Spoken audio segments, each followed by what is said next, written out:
Victor Wembanyama just keeps on adding to an already historic first year. Last night against the Raptors, he became the first rookie since David Robinson to record a triple-double with blocks, once again showcasing that generational talent he was hyped up to be. On the very first play of the game, Jakob Poeltl tried to test Wemby one-on-one. He goes to a shoulder bump for some separation, except separation from Victor doesn't actually exist. Then on the other end, he trails the play and steps into a top of the key triple. You could tell right away that we were in for a special night. Playing against the Spurs is like trying to score with a wall in front of the rim. Barrett catches it under the basket, and Wemby barely even has to leave the floor to send away his layup.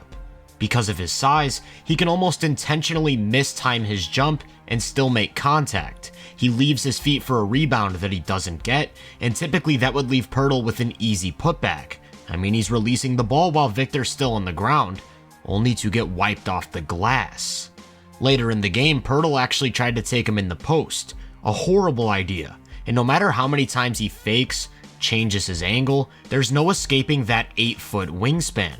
Jakob clearly didn't get the memo. Most players just ask themselves why even test him and choose not to enter his lair. By just simply standing in the right spot, he's able to change the entire dynamic of an offense. Scotty's gonna try to take his man one-on-one, and Wemby's just sitting under the basket waiting, so there's no real shot opportunity. But the thing is, he's so large that he actually covers both the ball and his man in the dunker spot.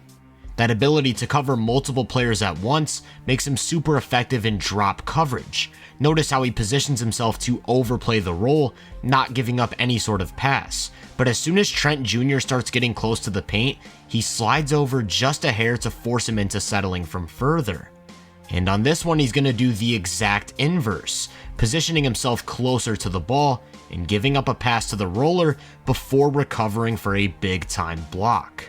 So what ends up happening is that when attackers see him in that drop coverage, they're way more inclined to settle for long twos, and unless you're elite in that area, it's not a very good source of offense. You'll see these possessions where Victor just takes away the middle of the floor entirely. It starts with the drop coverage. Quickly knows better than to try and test him. Then when he moves it over to Trent for another potential drive, Wemby parks at the nail to turn that away, and the result is another contested midi. Just as a reference, here's what it looks like when he isn't there. He's forced to respect Olynyk as a shooter in the corner, so RJ gets into ball screen action with someone else and turns the corner for a real easy drive and finish. There's no doubt that Victor's at his best when he can sit around the basket and shut off the rim from entire teams. But with the way modern NBA offenses operate, he still finds himself forced into switches or more aggressive coverages on occasion, and I think this is where his length really pops. Quickly tries to use his speed to take him off the dribble, but to no avail. Things that should be available aren't anymore when he's on the ball.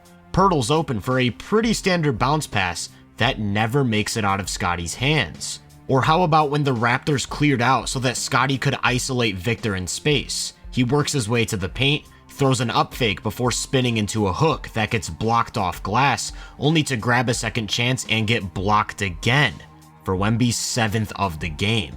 Block number 8 would come in transition. He's chasing the play from pretty far behind and times up his jump with Abaji's. Notice how as the finisher adjusts his release angle, Wemby adjusts his block.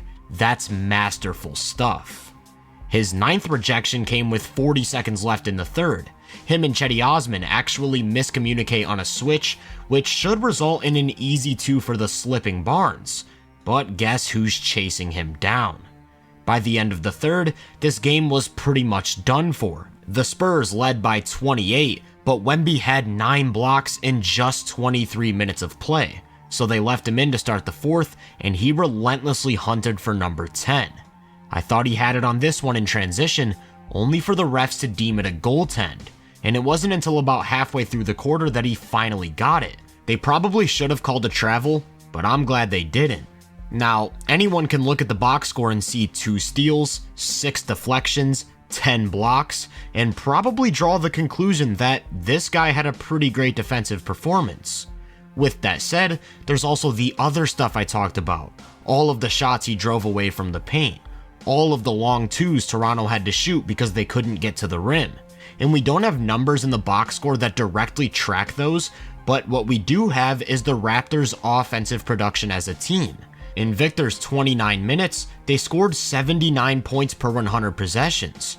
Over the entire season, they averaged 114.8. We're talking about a complete masterclass. And even crazier, it wasn't just the defensive side of the ball where his impact was felt. This game was really fast-paced, and lucky for the Spurs, Wemby can run the floor. He's a huge target in transition and will catch literally everything thrown his way, which means that if you're a recovering defense, you have to find him.